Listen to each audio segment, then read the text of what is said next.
guys, how's it going? It's Kaz back. I just said I'd do a video on how to do a budget. I was saying in the last video I'd do a really quick video explaining how to do up a budget based on how you're paid. So I'm going to start off with if somebody is paid every 2 weeks. So here we have just a made-up person, which I've named Mary, and she's going to be paid twice a month. So what I'd recommend doing to start off with is just printing off a calendar, or if you have one inside a planner or a diary, and just marking out when you get paid. So I have highlighted the days that Mary is getting paid. So she's getting child benefit on the first Tuesday of the month. So I've put in child benefit, and she's also getting payday on the first Thursday there, and then 2 weeks later she's getting paid again. And what I'd recommend doing this for is if you're getting paid every 2 weeks like Mary here, I would recommend marking out your bills and then highlighting them according to your payday. So first thing I did with Mary is I wrote out all of her direct debits. So these are all the direct debits that she has each month. So you want to go into your online banking or go through a bank statement and just work out exactly what direct debits and bills are due that month. So you want to put the date due, that's very important for marking out on your calendar, the description of what the bill is, and then the total amount that's due. So here I have done them in chronological order so they're easy to find. And then I have listed them all here, and I've just written the total, just so that you know exactly what bills are due and the total amount that they are. So then I have used that to fill in this calendar here. So she's getting paid child benefit on the 4th, then on the 6th she has a payday, and in that first pay area she has phone bill €20, health insurance due that's 139, Netflix that is $12.99, and Apple TV that is $9.99. And then in the next payday I've highlighted them here in blue. So she has childcare of 650, rent which is 1,100, and then I have also included the first two for the next pay packet before she gets paid again. So we've banking fees of €9 and house insurance. So I'm going by paycheck, not necessarily by calendar month, because that makes more sense according to your pay packet, to me anyway. So she will be paid again on the 3rd here, but then she can start working on the next set of bills. So now we have marked those off, we can use them to fill out her budget. So we're going to start off with the first paycheck. So that's going to be the bills that are marked in green here. Okay, so her first budget is going to be for that first paycheck, which is child benefit and the 1st January paycheck. So here I have written her wages, which are 1,700, and she's receiving child benefit for 2 children. So that is 280. So the total is 1,980. Then I'm going to take from that her fixed expenses and bills. They won't usually change. So she has a phone bill that is 20, health insurance that's 139, Netflix that's €12, Apple TV is $9.99, and that should make 180.99. Then I'm going to set aside half of her rent and childcare. So I will take half of these wages and just put them aside, either into a savings account, take them out in cash, or put into a Revolut. Just put that aside because you'll be needing that next paycheck. Obviously, her rent and her childcare are her two largest expenses. So between the two of them is €1,750, which is too much for one paycheck. So by putting half of it aside, it's going to make it easier for her to budget that.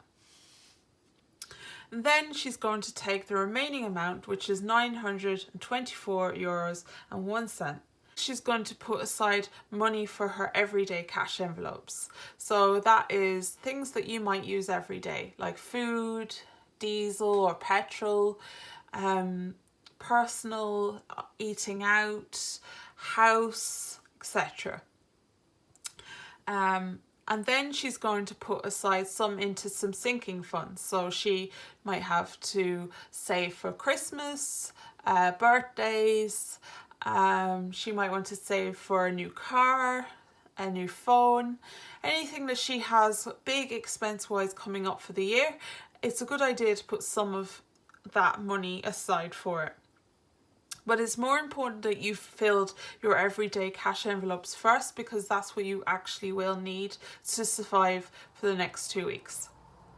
And then with the remainder, she might have some debt she might want to pay off, or some savings she might want to save the money in. Now, I would personally recommend getting an emergency fund first. So if you haven't got an emergency fund, it's usually around €1,000 to start with. You might want a little bit more if your income isn't very regular, but for most people about €1,000 is fine. So she might want to put some money into that and slowly build that up, and then put the remainder into savings, or if she has debt, she'd probably want to pay off some of that debt first. And then that will bring her to a total of €1,980, so it becomes then a zero-based budget. So basically a zero-based budget means that you are putting every euro of your income to use. So everything is accounted for. So then moving on to budget number 2, that is her second January paycheck. So she's getting paid her second January paycheck, the 20th of January. And from this paycheck, she has childcare, rent, and then moving into February, she also has banking fees and house insurance. So again, we're putting her income wages as $1,700, but we're also going to add in the half of rent and childcare that we put aside last month.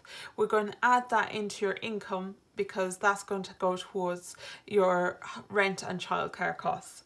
So that's $875, it's making your total income $2,575. Then we're going to take from that the fixed expenses. So immediately we're taking out childcare and rent. And then we have your banking fees. So on banking fees, we had a variable amount. So for Mary, it could have been anything between €4 and €9 in banking fees. We went for the higher number just to make sure she's covered. So we have €9. Then house insurance is €39.78. Making her total fixed expenses €1,798.75. And then we're going to use the remaining amount, which is €776.25. And we're going to split that just like before, majority into her envelopes, her cash envelopes. So her usual food, fuel for the car, personal, eating out, etc. Then some into her sinking funds, and then her savings and debt as before. So if this is your first month budgeting, don't worry too much about getting the right amount into each envelope, because it takes a while to get used to exactly how much you need to put into each envelope. So in the beginning you might have assumed you need 300 for the month for food, and it turns out you need a little bit more if you're kind of gravitating towards eating out more. You might want to put more into your food. But these are variable. That's what that means. They can move up and down. If you're saving a bit more towards a big expense like Christmas, you can spend a little bit less in personal or birthdays, etc. And just like before, the total expenses, fixed and variable, is going to cancel the income. So it's going to be a zero-based budget. Every euro is going to be given a job. Yeah, so basically that's how it works by paycheck if you get paid twice. And so basically if you get paid once in a month, it's very similar. So if Mary was getting paid once, she would be getting 3,400 in the month, and she would be getting 280 just the same. She would be left with €1,699.24 after bills. And so she would then use that €1,699.24 to fill these variable expenses. So her cash envelopes, her sinking funds, her savings and her debt. And that's basically how it works. I will do another video later on about what to do if you have a variable income. But for now, this is what most people would be dealing with. So most people are either dealing with by paycheck or a monthly. So if you get paid every week, you would just do it the same. You might have to put money aside for some bills, just like as we did there. And if you're paid bi-weekly, we've shown you what to do, and the same for monthly. If you have any questions, just let me know, and I'll chat to you later. Bye.